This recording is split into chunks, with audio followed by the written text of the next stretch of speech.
জোরে আরেকটা হাততালি হোক। বেশ, আজকে আমরা একদম কাছাকাছি মার্কস অনেকে আছে, কিন্তু তার মধ্য থেকে আমরা ফার্স্ট, সেকেন্ড, থার্ড এবং ফোর্থ এই চারজনকে আমরা কিন্তু মিশন জবের পক্ষ থেকে আমরা একটু উৎসাহিত করব। আমার বাকি অনেক ভাই বোনেরা অনেকেই ভালো এক্সাম দিয়েছে, আমি এই চারজনকে আমরা কিন্তু থেকে বলি। আমাদের ফোর্থ আমার যে ভাই হয়েছে নাম হচ্ছে সাইফুল হচ্ছে ফোর্থ।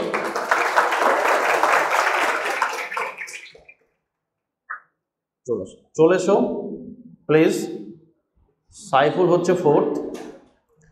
তো আমাদের এই গিফটটা দেবে আমাদের মিশন জবের এইচওডি স্যার মিস্টার সাহেব বাবু, প্লিজ।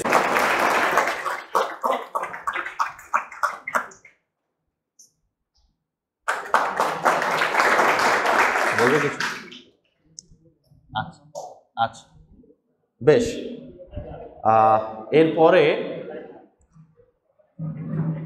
এরপরে আমরা যে থার্ড হয়েছে, খুব ভালো লেগেছে আমার, যে ভাইটা আমার থার্ড হয়েছে হচ্ছে তুষার। থার্ড হয়েছে তুষার।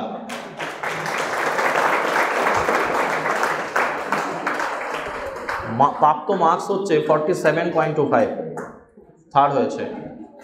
এই গিফটটা দেবে আমাদের ম্যাডাম, প্লিজ। জোরে হাততালি হবে। হ্যাঁ, আমি গত 1.5 বছর থেকে মিশন জবে পড়ছি এবং আমি অনেকটা নিজেকে উন্নতি করতে পেরেছি।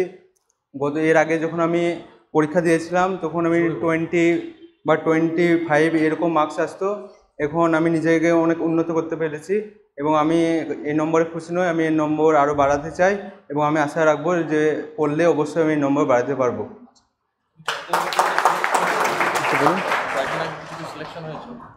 হ্যাঁ স্যার, অবশ্যই। হ্যাঁ, আমি এসএসসি জিডিতে আমার 93 মার্কস এসেছে। আমি আশা রাখবো যে আমি আশা রাখবো মাঠের জন্য আমি পড়ছি, মাঠে প্র্যাকটিস করছি এবং মাঠ প্র্যাকটিস করলে আমি বাণীকে এখানে আপনাকে অনুরোধ করছি এবং বাণীকে আমাদের মিশন জবের অনুদান তথা সমীর স্যার পুরস্কারটি তুলে দেবেন।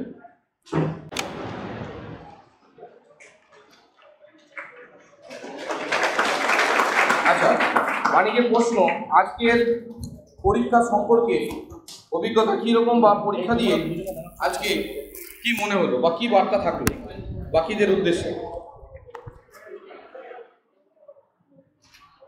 আসসালামু আলাইকুম।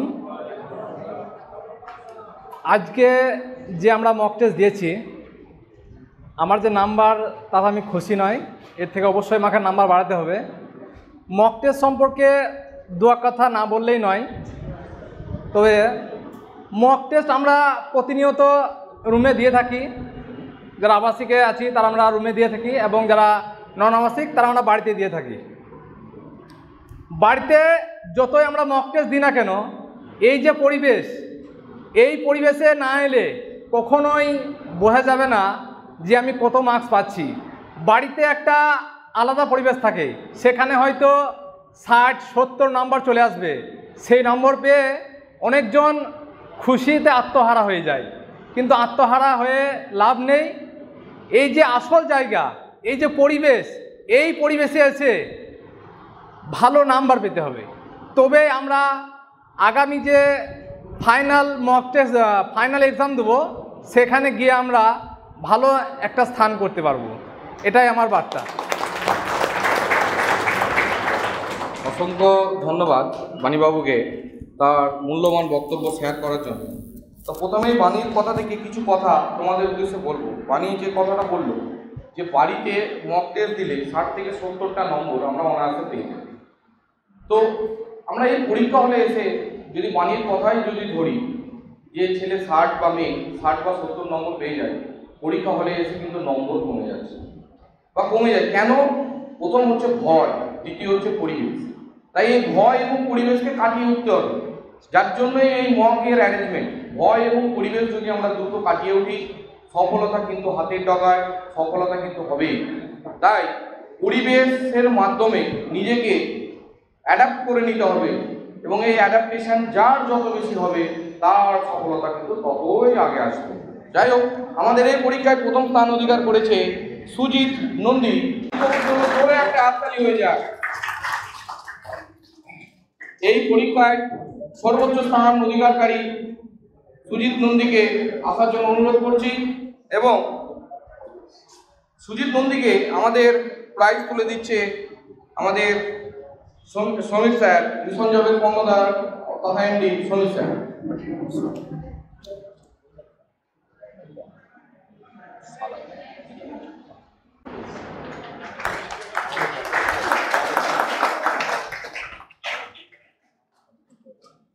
জোরে আর একটা হাততালি হোক। বেশ, আজকে আমরা সুজিত বাবুর কাছ থেকে, আজকে তো সর্বোচ্চ সেরা প্রাপ্ত নম্বর তথা প্রথম স্থান অধিকারকারী, যাই হোক আমরা এই সুজিত বাবুর কাছ থেকে কিছু স্ট্র্যাটেজি বা কৌশল সম্পর্কে জানবো, এবং পরীক্ষা সম্পর্কে কি কি বার্তা বা পরীক্ষা সম্পর্কে কিছু তার কাছ থেকে মূল্যবান কথাগুলো শুনে নেব।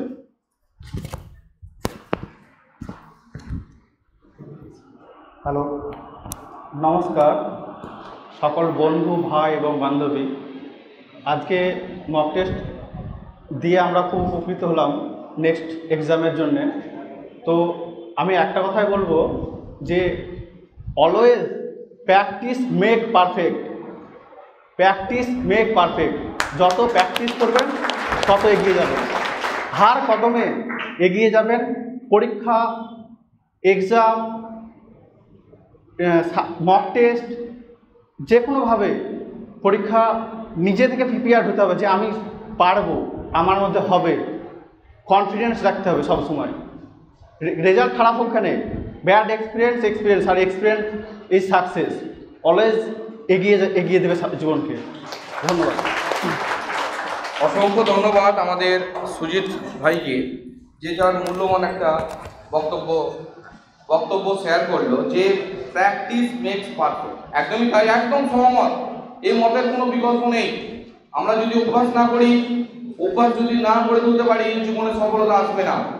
আর একটা বিষয় যে সুজিত বাবুর কথা থেকে আমরা উপলব্ধি করলাম যে ব্যাড ইম্প্যাক্ট, খারাপ মানে যে সবসময়ই নয় যে আমি খারাপ হয়ে গেলাম। কিছু খারাপ বা কিছু জায়গাও কিন্তু নিজের মধ্যে অনুশোচনা তৈরি করে যে আমি পারলাম না, আমার কেন খারাপ হলো। তো এই অনুশোচনাও যদি নিজের মধ্যে জাগ্রত হয়, তাহলে কিন্তু আমরা সামনে নিজের লক্ষ্য পূরণে অনেকটা এগিয়ে যেতে পারবো বা সফলতা পাবো। তো যাই হোক,